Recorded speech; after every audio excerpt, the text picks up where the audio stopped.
Bonjour à tous et ravi de vous accueillir dans cette émission en direct sur LinkedIn. Ravi de vous convier encore une fois à un podcast live. Et oui, nous étions quittés il y a quelques mois, en septembre je crois, avec une série d'émissions qui avait lieu toute la semaine en live.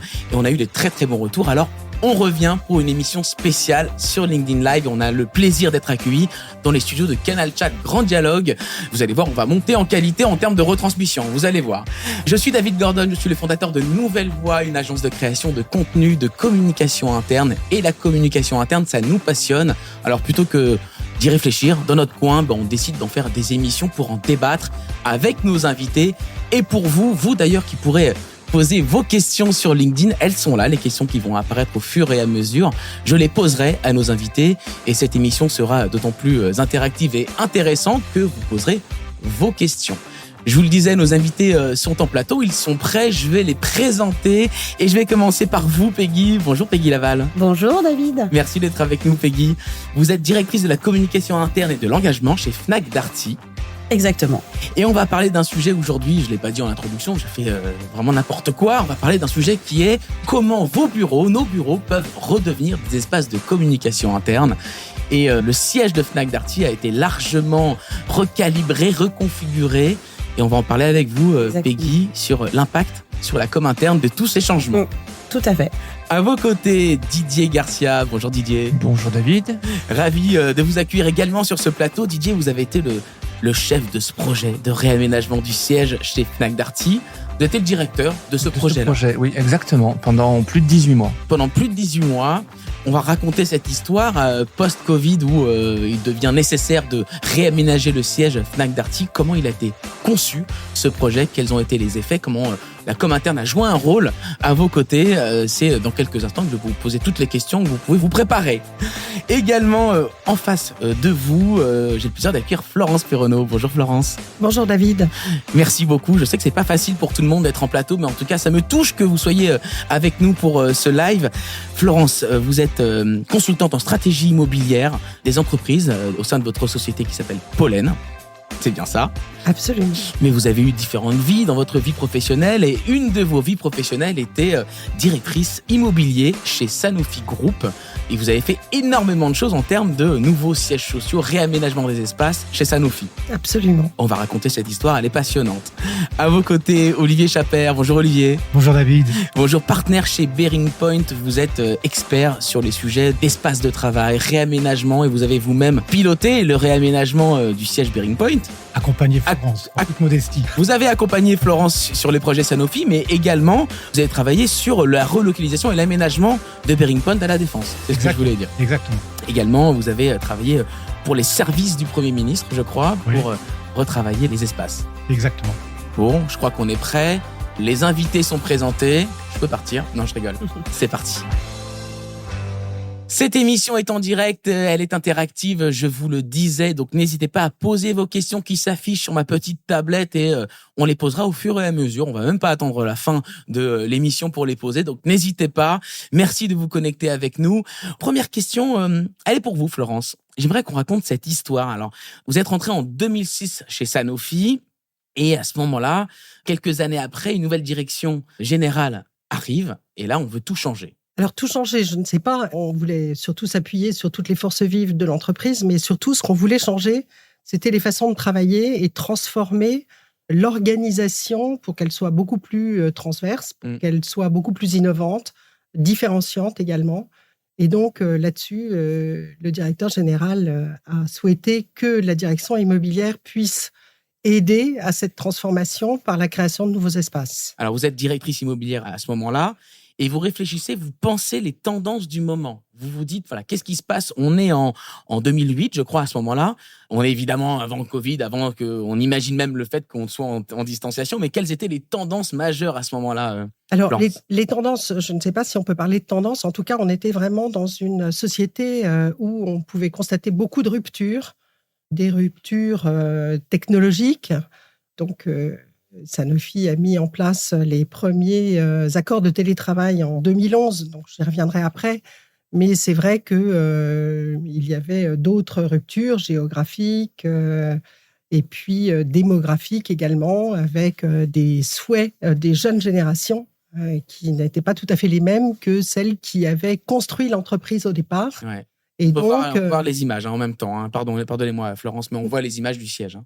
alors ça, ce ne sont pas les images du siège, c'est surtout les images de ce que nous avons fait après le siège. Après, on va y venir. En tout cas, on voit le fruit de votre travail chez Sanofi. Florence, lorsque, on se dit, on y va, on crée ce siège, parce qu'on a commencé par le siège, je crois. Absolument. C'était quoi les grands axes de réflexion pour réaménager? C'était quoi l'objectif? Alors, les objectifs, ils étaient plusieurs. Le premier, c'était de ramener l'entreprise comme un signal au cœur de la cité, comme il était dit par le directeur général, mais au cœur de la ville, pour être beaucoup plus proche des parties prenantes, beaucoup plus proche des patients qui venaient de divers horizons et faire surtout entrée, transparence et nouvelle image de l'entreprise. D'accord. Puisque c'est vrai que les entreprises pharmaceutiques sont souvent jugées comme étant peu transparentes.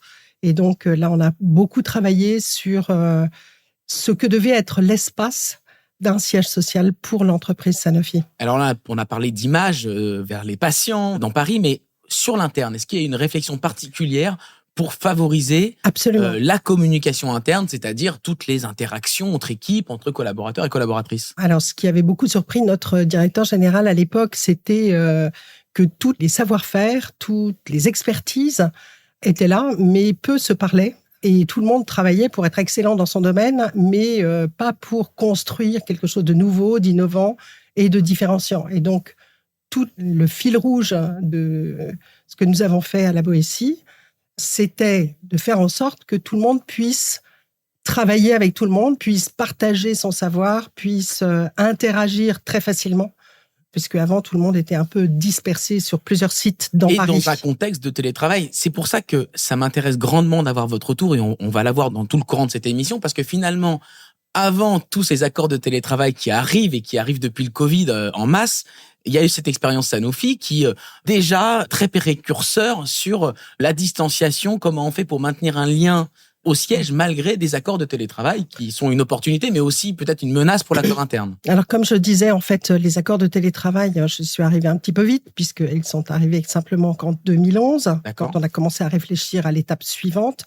Mais là, en termes de communication, d'échange, de partage, il était très important qu'on modifie l'organisation spatiale pour s'adapter.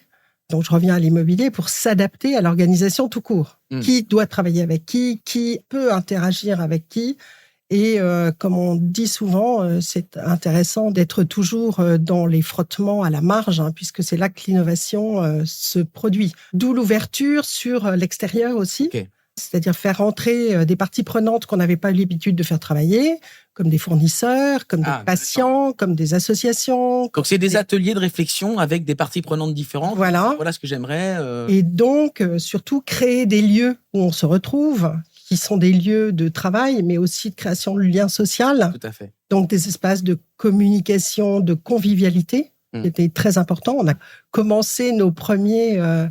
je crois qu'il y a une image qui doit passer du siège sur les espaces de convivialité.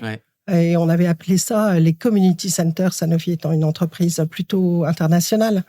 On avait de quoi faire de la convivialité, donc ça. Absolument. Et puis on a travaillé sur d'autres aspects qui étaient le bien-être au travail, puisque l'entreprise Sanofi est une entreprise qui travaille et qui recherche pour le soin des patients. Et donc, on a essayé d'intégrer, mais j'y reviendrai peut-être plus tard. On y reviendra. En 2011, une fois que le siège est livré, votre tâche ne s'arrête pas là, puisqu'on vous commande un nouveau projet. Alors là, un gros projet, puisqu'il s'agit d'un campus, le campus Sanofi, si je ne me trompe pas. Absolument. Donc là, on est sur un projet encore différent. Et Olivier vous accompagne sur ce projet. Est-ce qu'on peut en dire un mot de ce campus, Florence? Et on a vu quelques images tout à l'heure. Oui, il est juste sous vos yeux. En fait, ce campus, il avait les mêmes objectifs que celui des espaces de travail qu'on a créés sur le siège, mais pour plusieurs entités du groupe. Et des très grandes entités. Donc, la direction des affaires industrielles, c'était donc un campus qui a été construit pour 3000 personnes. D'accord. Juste au sud de Paris, à Gentilly. On avait beaucoup travaillé pour la localisation de ce campus, pour qu'il puisse attirer le maximum de personnes et surtout n'en perdre aucun. Aucun salarié. Donc, on a travaillé sur ce campus pour réunir des entités du groupe qui ne travaillaient jamais ensemble. Donc, les affaires industrielles, tout ce qui était administratif et la filiale France, tout ce qui est marketing également. Olivier, c'est à cette occasion que vos chemins se croisent avec Florence. Quels ont été vos enseignements sur ce gros projet du campus Sanofi ?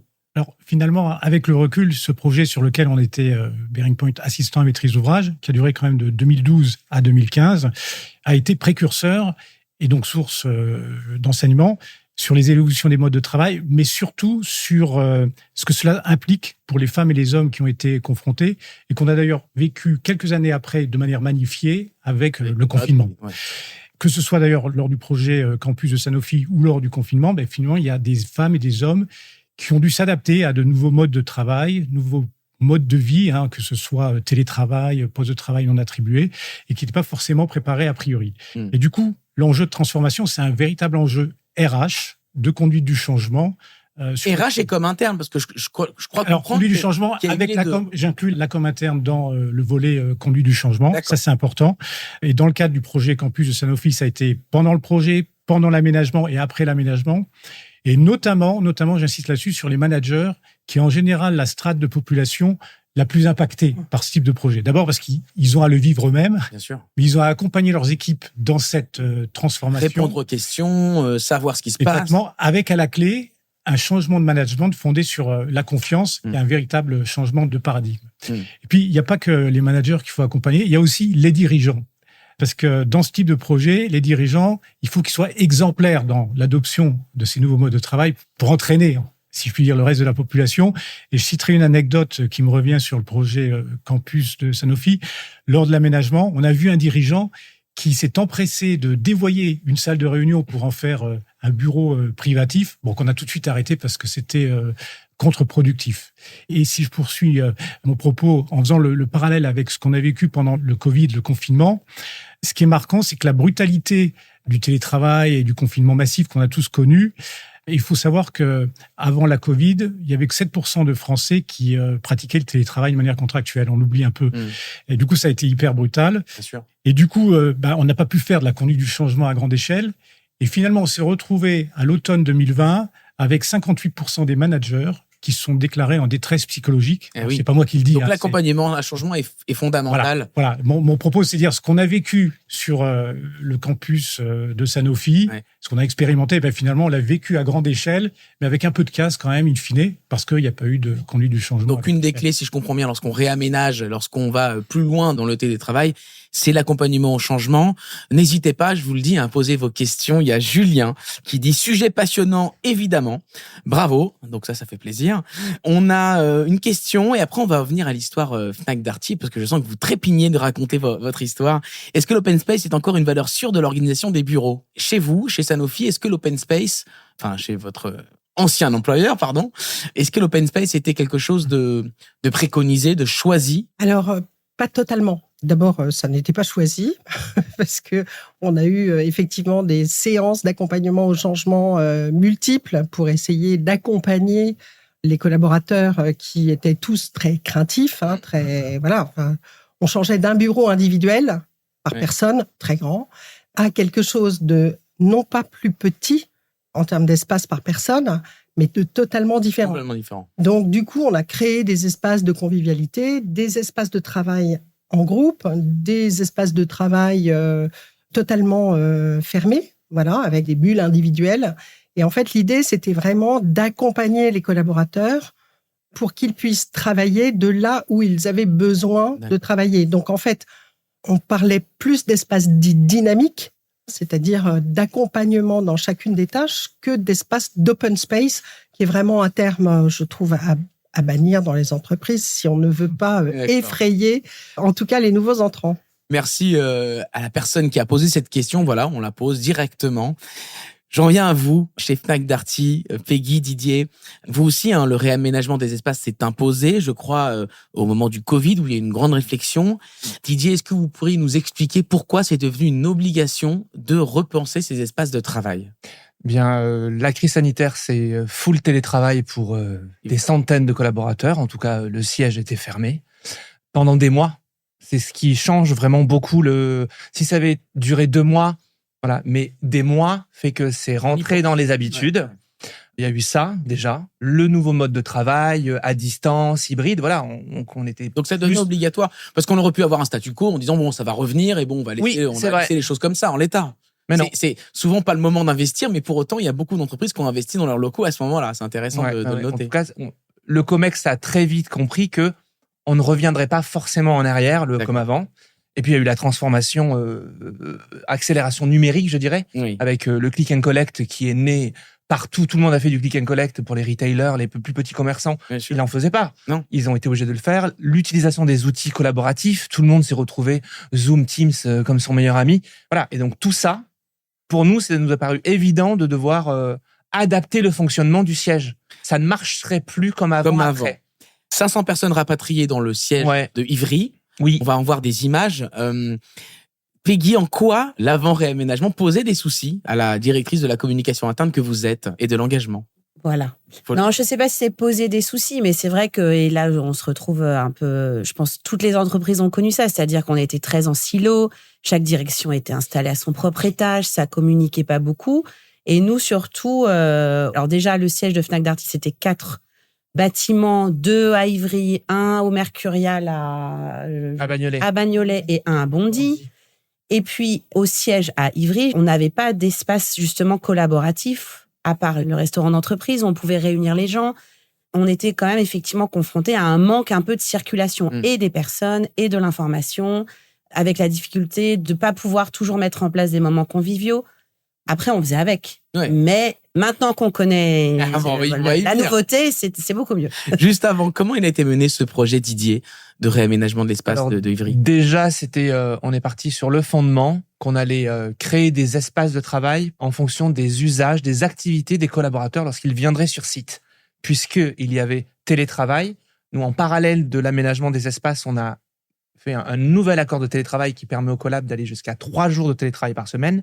Et donc, dans ce contexte-là, ce que l'on fait chez soi, on ne le fait pas forcément sur site. Et donc, on a créé des espaces de travail pour se concentrer, collaborer, de la convivialité, etc. Et donc, c'était reposé sur ce qu'on appelle l'ABO, Activity Based Office, des bureaux basés sur l'activité. Ça, c'était le principe. Et pour le mener, on a créé un groupe projet. Donc, j'ai dirigé le groupe projet pluridisciplinaire où à la table, on avait des gens de la RSE, des services généraux, des RH, de l'IMO, des achats. Vous vous retrouvez avec Florence sur la partie différentes parties prenantes. Complètement, on peut pas le faire. Clé. On peut pas le faire. Et la com, évidemment. Et la com. Dès le début, je me souviens moi d'avoir appelé Peggy.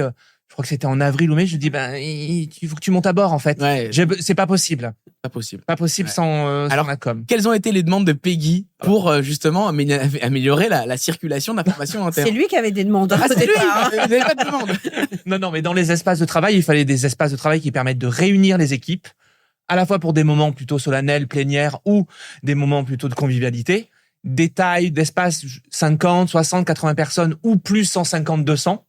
Et puis aussi, il y avait la volonté d'avoir un studio, en tout cas un espace où on puisse enregistrer des vidéos, qui puissent, ou faire des interviews, etc., pour pouvoir après communiquer sous un format vidéo ou autre. Mais en tout cas, donc c'était un peu les demandes de la com d'avoir ce type d'espace dans les futurs espaces réaménagés. C'est vrai. Il a tout dit. C'était ça les demandes, de pouvoir créer on va dire du contenu pour diffuser en distanciation et des espaces de convivialité en live et des espaces de convivialité qui manquaient dans le siège juste avant. Oui. Énormément. Tout à fait. Ouais. Est-ce que Didier, alors vous dites l'une des clés de projet, parce qu'on a un peu échangé avant cette émission, on l'a préparé, on fait ça sérieusement. Vous dites que l'une des clés du projet, c'est de mettre la communication interne au cœur du projet. Qu'est-ce que ça a apporté de le mettre au cœur du projet dans la phase d'accompagnement au changement ou la phase d'après, Pour la phase d'accompagnement au changement, c'est très primordial. C'était ce qu'Olivier disait. C'est la com pour le change, pour accompagner les équipes. Et donc nous, on est parti sur le principe de construire avec les équipes ces réaménagements d'espace, puisqu'on se parlait pour plus de 2000 collaborateurs. Et donc, on n'allait pas le faire et leur dire, c'est comme ça. Donc, on s'est mis à la table ensemble. Et donc, on a fait des ateliers où on est allé chercher les collaborateurs pour pouvoir co-conceptualiser certains espaces. On a fait des newsletters avec Peggy, très, très souvent. On a fait des webinaires pour informer très souvent aussi des changements, des gros transferts. Puisque nous, on a fait des travaux en milieu occupé. En fait, on a créé une zone tampon, on a densifié. Il y avait 400-500 collabs qui partaient pendant 2 mois dans cette zone-là, à coup de 2 jours. Puis, on faisait les travaux sur 2 étages, puis ils revenaient. Puis, c'était une autre équipe qui repartait. Et donc, en fait, tout ça, il a fallu le dire, le raconter, informer, désamorcer, bien sûr, les inquiétudes. Parce que le déménagement après la mort, c'est le deuxième c'est le gros sujet anxiogène. Donc, voilà. Donc, voilà. Donc, on a beaucoup accompagné nos collaborateurs avec la com. Avec la com. Et alors, je le dis parce que c'est intéressant de le noter, vous n'avez pas jeté tout le mobilier pour le remplacer. Non. Vous avez complètement utilisé le mobilier qui était existant et vous l'avez complété. Oui. Avec des idées, je pense que vous avez été accompagné également par, ou pas, je sais pas. Oui, on a été accompagné par Cardam, voilà, pour ne pas les citer, un cabinet d'architecture à Paris. Oui, la volonté était quand même de récupérer donc tout le mobilier dans les open space, les espaces ouverts, reste ce qui existait avant. On n'a rien acheté et on a complété plutôt le mobilier pour les espaces conviviaux que l'on voit en ce moment. Donc là, on a acheté en complément. Donc on a utilisé ce qu'on avait et on a recomplété par du neuf. On a aussi réutilisé 90% de nos écrans externes qu'on en a remis sur les postes de travail. On n'est pas allé forcément en acheter de nouveaux. Voilà, donc il y avait une volonté. Oui, mais RS, oui, parce que bon. Après, on est dans le retail, on n'est pas dans un laboratoire pharmaceutique. C'est vrai. Même question de l'internaute, vous étiez dans des open space et vous êtes resté dans des open space, comment ça se passe ? Quasiment tout le monde était dans les open space. Nous avions 70-80 personnes qui avaient encore des bureaux fermés individuels, y compris les membres Comex. Et en fait, tout le monde, sauf le DG, qui a gardé un bureau, mais aménagé différemment. Il est sur une grande table. Non, il est sur une grande table de travail. C'est une grande table de projet. Il est au bout de la table. Il n'a même pas de bureau à lui, ouvert. Et sinon, tous les autres membres du groupe, du siège, n'ont plus de bureau attitré, inclus donc Comex. Est-ce que ça a changé, ça, Peggy, le fait que plus personne n'ait de bureau? Est-ce que ça change quelque chose pour votre équipe autour de la com interne et de l'engagement?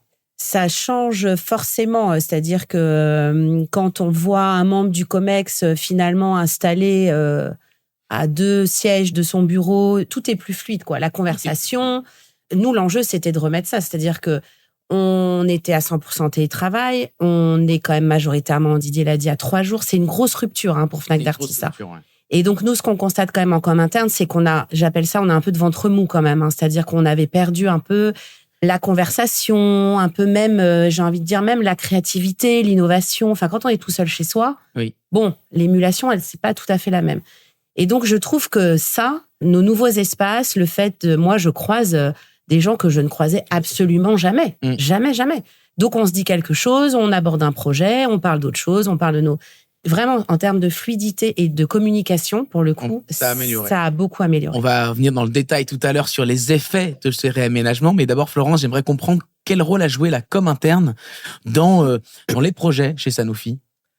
Alors, elle a joué un rôle très, très important. Au début, il a fallu l'embarquer de la même façon qu'il a fallu embarquer tout le monde, puisque c'était vraiment une rupture, je dirais pas à 70 ou 80%, c'était une rupture presque à 100%. Et au tout début, on a pensé que c'était les élucubrations d'une directrice immobilière de vouloir changer, avec d'ailleurs des objectifs qui n'étaient pas forcément les bons. Parce qu'on a beaucoup entendu parler vous voulez mettre des gens dehors, donc vous leur donnez plus de bureaux, vous ne les attribuez plus. C'était une crainte. Et c'était une vraie crainte. Non, pas vraiment. Pas chez Fnac Darty, d'accord. Non. Voilà, c'était une vraie crainte. Alors, c'est vrai que le Covid n'était pas arrivé. Alors donc, on n'avait pas du tout la même sensibilité et on passait vraiment d'un bureau attribué à chacun à des espaces qui n'étaient plus attribués, en tout cas sur le campus, puisque à la Boétie, ils étaient encore attribués, même s'ils étaient beaucoup plus ouverts. Et là, on a eu vraiment beaucoup d'ateliers, des ateliers très transverses pour essayer d'embarquer tout le monde et de répondre à leurs inquiétudes. Donc, on a eu des ateliers sur le transport, comment est-ce qu'on arrive à tel endroit, comment est-ce qu'on gare sa voiture, parce qu'à l'époque, on avait encore beaucoup de voitures. Et puis, après, c'est comment est-ce que j'utilise mes outils digitaux, parce qu'on n'était pas habitué à avoir un casque, parce qu'on a beaucoup travaillé sur l'acoustique. Et la com interne a aidé sur ça, et sur cet accompagnement au changement. On a construit tous ces ateliers, y compris, comme le disait Olivier, des ateliers qui sont plus particulièrement pour le management, qui effectivement changeaient complètement de position, de posture, et c'était aussi très délicat pour eux. Avoir un directeur d'unité au milieu de ses équipes, il avait le sentiment, en tout cas, de ne plus être protégé, de ne plus être préservé et de ne plus avoir le statut de celui qui a son bureau fermé, 2 trams, 3 trams, 4 trams, selon les échelons.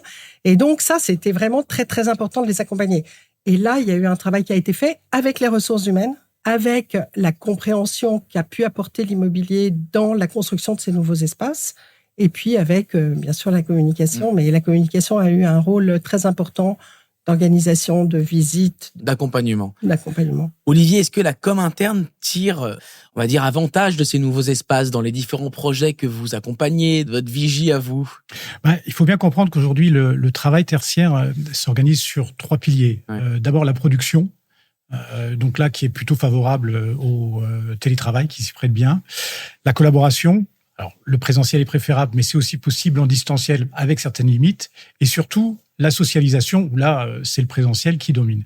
Donc, on voit bien que le lieu de travail aujourd'hui est marqué par une vocation sociale très, très forte, beaucoup plus forte qu'avant, et qui fait la part belle à la communication, mais plutôt d'ailleurs communication informelle. On vient dans les locaux d'entreprise pour socialiser, co-créer, travailler en mode collaboratif, mais plus pour travailler tout seul. Ce qui a d'ailleurs un impact sur les espaces de travail qui rejaillit d'ailleurs sur la communication, c'est que avant la Covid, les espaces tertiaires étaient composés de 2 tiers de postes de travail individuels et 1 tiers d'espaces collaboratifs, pour schématiser. Aujourd'hui, ce ratio s'inverse. On a 2 tiers d'espaces collaboratifs pour 1 tiers de postes de travail individuels. D'accord. Et du coup, oui, on peut dire que la communication interne bénéficie de ces évolutions. Alors après, si on regarde dans le détail, c'est quand même plus nuancé, parce que si vous observez comment ça se passe dans les espaces ouverts, on pourrait penser que ça va décomplexer la communication et la facilité. Et en fait, ils sont souvent très silencieux. Les gens sont assis les uns à côté des autres. Ils s'envoient même des mails alors qu'ils sont à moins d'1 mètre l'un de l'autre. Du coup, il faut créer des alternatives, créer des espaces non réservables de 3-4 places où les gens peuvent se réunir facilement. Mais globalement, oui, ces nouveaux espaces ont favorisé la communication interne. Ouais, ces espaces qui sont également importants dans le réaménagement. Je crois, Peggy, vous me le disiez, c'était aussi une demande aussi des managers, je crois, de pouvoir avoir des espaces pour réunir ces équipes. Oui, tout à fait. C'est des choses qu'on faisait pas beaucoup avant, ou assez contraints parce qu'on n'avait qu'un espace qui s'y prêtait, qui est la cantine avec les contraintes d'horaire qu'on connaît. Donc c'est vrai que là, d'avoir mis à disposition ce qu'on appelle nous des agoras, et on le voit aujourd'hui, ce sont des espaces qui sont tout le temps occupés. Okay. Alors qui nous permettent en tant que com interne d'animer du coup le siège. Alors on a la chance de s'appeler Fnac Darty, Fnac, donc la culture, donc on fait venir des auteurs, on a cette chance-là, c'est vrai que c'est la super matière, mais les managers occupent énormément ces espaces pour faire des réunions d'équipe. Nous, au sein de la communication, on a fait notre séminaire il y a encore, la semaine dernière, et ça s'y prête très très bien. Ça s'y prête très très bien. Oui. Question auditeur, question LinkedIn Live, est-ce que vous pourriez donner des exemples d'aménagement de bureaux novateurs?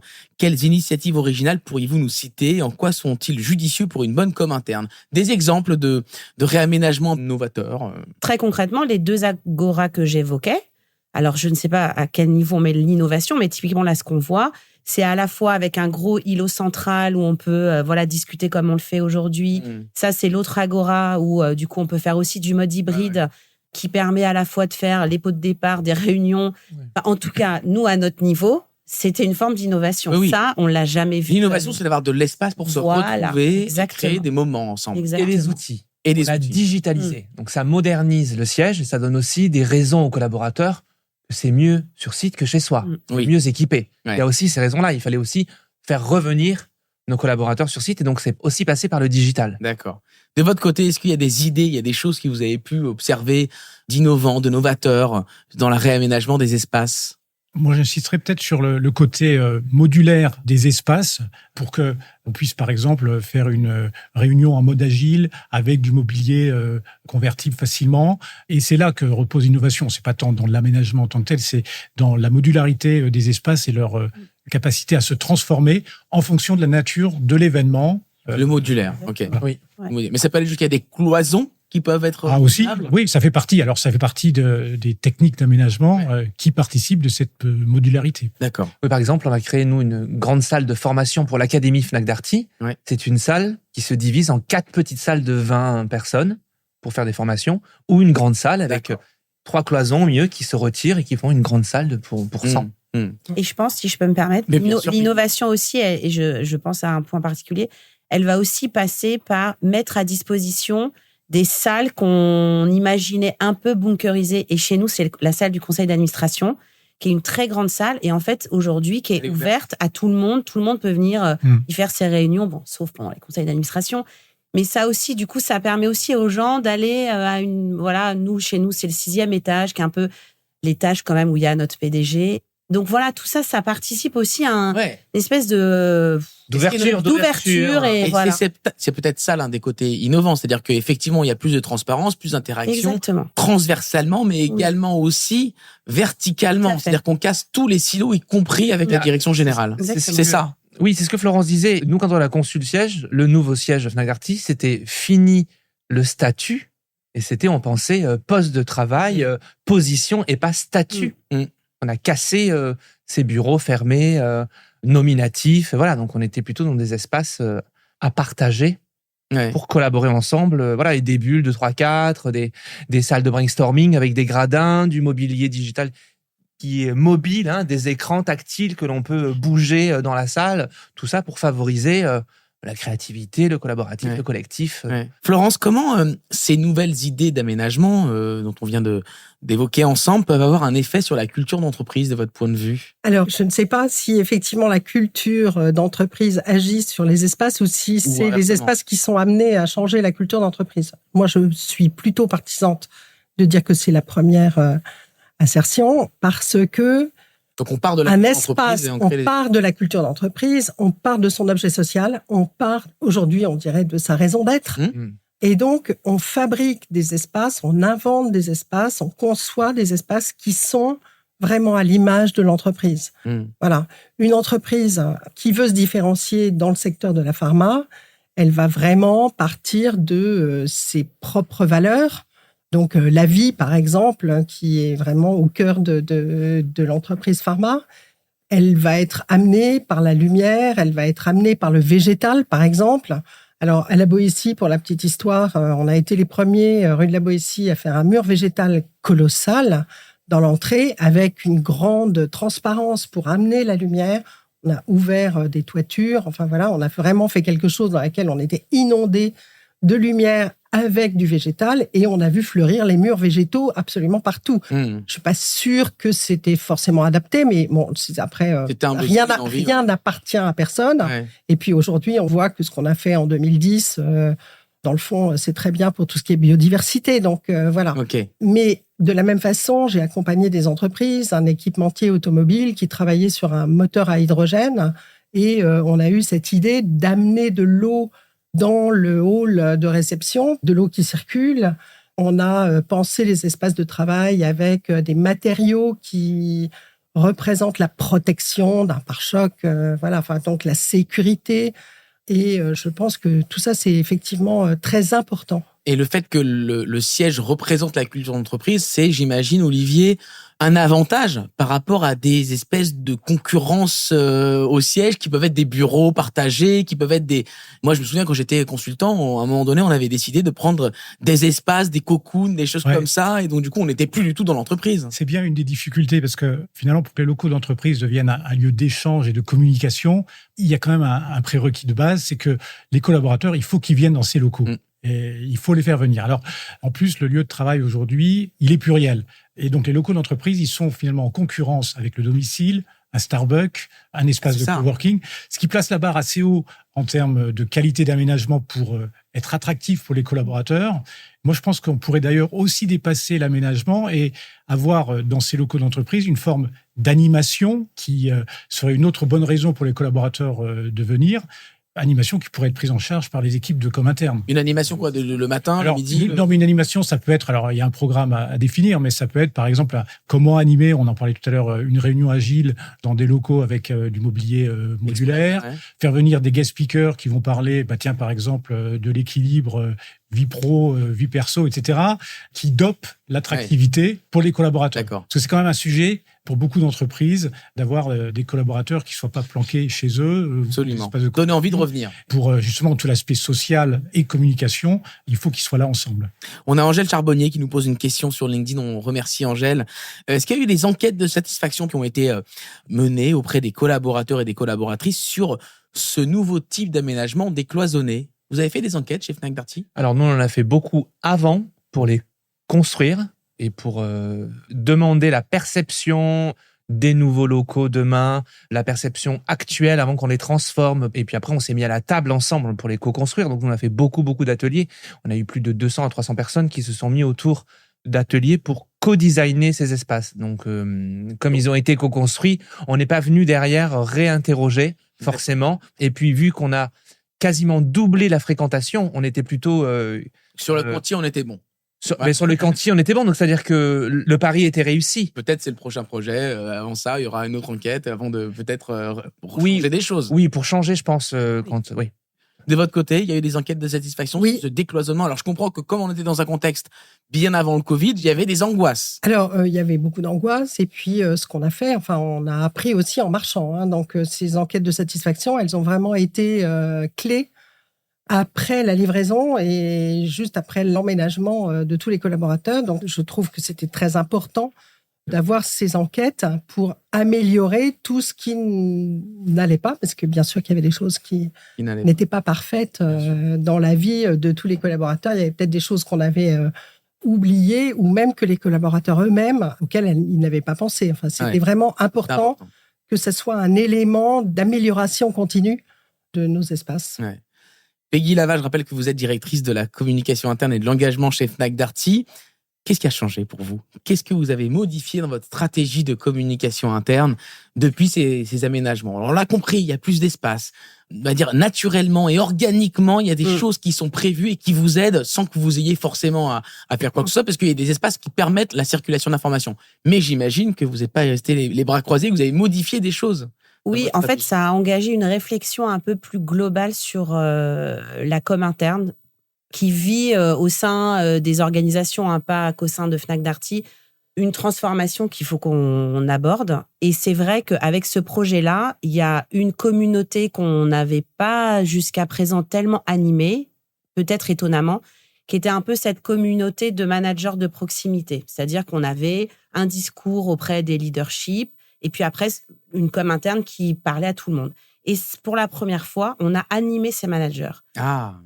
Extrêmement preneurs. Alors, animés pour la conduite du changement, principalement. Parce que vous avez identifié les managers comme étant les personas fondamentaux et importants. Indispensables. Et ça crée une relation, un dialogue avec eux. Ouais, exactement. J'imagine. Et du coup, qui se poursuit et qui, moi, m'a fait dire que effectivement, la com interne probablement de demain, en tout cas, c'est ma conviction profonde, c'est plus une com interne de production de contenu où on produit un contenu, on la balance et on croise les doigts que ça tombe au bon endroit. C'est plutôt un modèle de com interne conversationnel, comme aujourd'hui, finalement, on le fait assez naturellement sur les réseaux sociaux. C'est-à-dire que la com interne, demain, elle doit parler à des communautés. Donc, c'est des community managers internes, finalement. Exactement. C'est ça. Et dans moi, le mot engagement, il y a deux choses. Il y a la marque employeur et il y a ce qu'on appelle l'employee advocacy. Donc ça, effectivement, c'est ces communautés qu'on fait vivre sur LinkedIn. Mais du coup, je pense qu'il faut aller un peu plus loin. Et vraiment, c'est ce projet, ça a été un peu une évidence. Alors, il était temps peut-être, mais quand j'ai vu effectivement que ces managers étaient hyper preneurs, qu'on s'adresse directement à eux, qu'on leur fasse des ateliers, etc. Alors, en l'occurrence sur le projet d'aménagement. Mais en fait, je me suis dit, mais il faut qu'on se serve beaucoup plus de ces communautés. Donc, eux, c'est la communauté manager du Flavia. J'ai ma communauté directeur de magasin. Voilà, on en a plein. Donc, il y a une gestion de communauté avec des outils, j'imagine, digitaux qui le permettent maintenant, etc., etc. C'est en train d'être mis en place. C'est en train d'être mis en place. N'allons pas trop vite. Vous allez être appelé, Peggy, par des intégrateurs de solutions. Il ne faut pas trop le dire. Non, c'est bon, c'est réglé. Non, c'est bon. C'est réglé. Florence, de votre point de vue, Olivier également a une question à tous les deux, finalement. Est-ce que la com interne peut prendre un nouveau rôle et quel serait-il dans ces espaces réaménagés? Alors, je pense qu'il peut avoir deux rôles. Le premier, je ne vais pas y revenir parce qu'Olivier en a parlé tout à l'heure et je trouve que c'est très important que la communication interne devienne l'animateur, non seulement des communautés, mais aussi des projets. Et là, je viens à un deuxième sujet qui est de mieux faire travailler les équipes entre elles pour conduire un projet. Donc, un projet d'entreprise, d'innovation, il pourrait être, mais c'est Peggy qui va me dire si je délire totalement, il pourrait être de conseiller, parce qu'elle connaît parfaitement les métiers des uns et des autres, de conseiller les équipes, de mieux travailler ensemble ou de conduire des projets ensemble. Donc, voilà, je pense que c'est un métier de conseil parce que vous parliez tout à l'heure, Peggy, des communautés de directeurs de magasins. Je pense qu'il serait intéressant de faire travailler les directeurs de magasins avec les chargés de clientèle, avec le marketing, produit, avec... Voilà. Et donc, du coup, c'est devenir non seulement l'animateur, mais aussi le créateur de sujets qui pourraient porter, développer l'entreprise. Enfin, c'est comme ça que je le conçois. La balle est lancée à Peggy, après je reviens à vous Olivier, mais Peggy, est-ce que ce rôle de conseil, ce qui du reste renvoie aux travaux de l'Association française de com interne, j'ai consulté un peu pour préparer l'émission et il y a quelques années, avant le Covid, il y avait des projections sur le rôle de communication interne. Il y a des hypothèses qui conduisent vers le rôle d'un consultant interne en communication qui rentrerait dans les équipes. Est-ce que, alors on n'est pas très loin de la gestion de communauté lorsqu'on parle de ça. Vraiment, c'est un peu le positionnement aussi qu'on voudrait avec, je dis les filles parce que nous ne sommes qu'une équipe de filles, mais avec les filles de mon équipe, c'est que effectivement, de toute façon, aujourd'hui, un collaborateur, il communique dans sa sphère de réseaux sociaux, etc. Donc nous, aujourd'hui, et là où je rejoins Florence, c'est que notre rôle, il est plutôt de les équiper, de les outiller. D'ailleurs, c'est ce qu'on fait sur la partie employé advocacy. Moi, j'ai ma collaboratrice Sarah, elle passe finalement son temps à faire ça, c'est-à-dire à les former, à les outiller. C'est ce que demain, on fera probablement avec la communication managériale.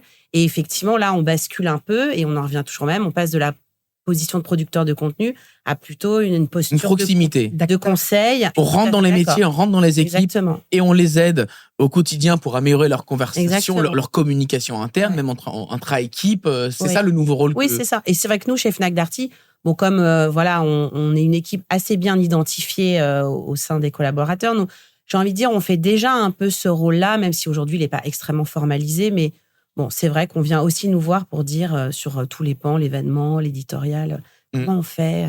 D'accord. Voilà. On ne peut pas tout faire. On ne peut pas tout faire. Donc, quelques minutes pour poser vos questions. On clôturera dans quelques instants. Olivier Chaper, votre point de vue sur ce nouveau rôle que peut prendre la com interne dans ces nouveaux espaces. Alors, beaucoup de choses ont déjà été dites, mais moi, j'ajouterais que, en fait, le nouvel équilibre présentiel-distanciel, il met la communication sur le devant de la scène.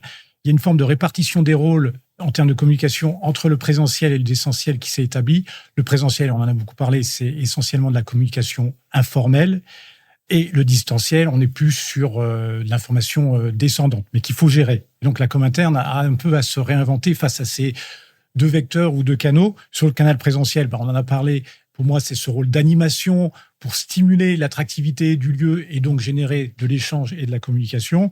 Puis, enfin, sur le distanciel, on est plus sur un enjeu d'assurer une communication descendante, voire institutionnelle, mais aussi quand même, à distance, maintenir le lien social entre les collaborateurs et l'entreprise. Très clair. Merci beaucoup à tous les quatre d'avoir accepté cette invitation pour parler en direct sur LinkedIn à vos confrères, à vos consoeurs de ces sujets. Merci beaucoup, Peggy Laval, directrice de la communication interne et de l'engagement chez Fnac Darty. Merci Didier Garcia, alors ex-directeur du réaménagement. Maintenant, qu'est-ce qu'on fait maintenant chez Fnac Darty? On continue de penser les espaces de travail? Oui, c'est pas fini puisqu'on a animé la communauté de managers via un programme de formation management hybride et puis ça continue parce qu'on s'est aperçu qu'on avait besoin de les faire monter en compétences. Donc le travail continue. Sur tout ça. Donc merci d'avoir été avec nous Didier. Olivier Chaper, merci beaucoup, partenaire Bearing Point. Merci d'avoir apporté vos lumières à ce micro. Et enfin, merci beaucoup Florence Perronneau, ex-directrice immobilière du groupe Sanofi et aujourd'hui conseillère en stratégie immobilière des entreprises. La société s'appelle Pollen. Absolument. Merci beaucoup. Merci bien et merci à vous de nous avoir suivis en direct, en replay ou en podcast. Et oui, on est accessible de différentes manières. Merci de nous avoir suivis. Envoyez-nous vos commentaires pour nous faire part de vos retours sur l'émission. Et merci infiniment à toute l'équipe Canal Chat Grand Dialogue pour nous avoir accueillis dans ce si génial studio. On s'y sent très très bien. À très bientôt sur Vibration, le podcast qui donne les clés de la communication d'entreprise. Ciao.